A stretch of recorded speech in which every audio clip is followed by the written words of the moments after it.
aparegut mesclada amb el companyerisme, la cooperació, el respecte i l'estima.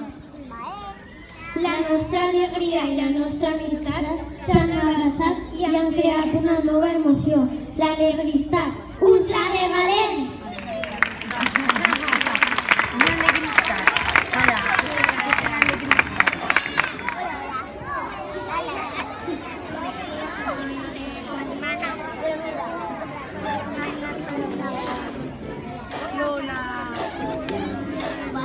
L'amistat genera alegria, amor, imaginació, felicitat. Per ser feliç, tindrà.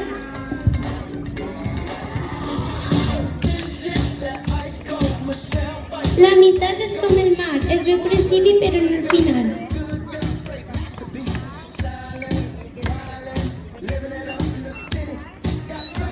Tot el món l'agraïm quan un problema ens fa patir.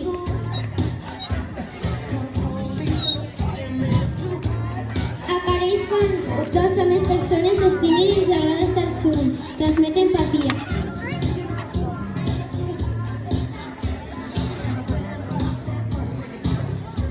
Naix quan notes que algú és bona persona amb tu.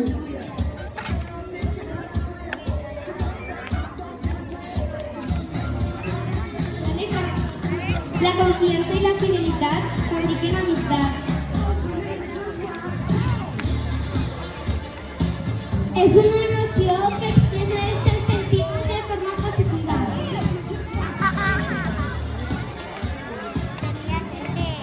És una emoció que et fa volar.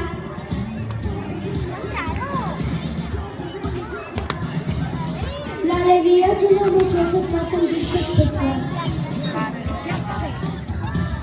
L'alegria és una emoció que et fa somriure i divertir-te. És tot allò que expressa amor, amistat i companyerisme. L'alegria és una emoció molt bonica i és la millor del món.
Don't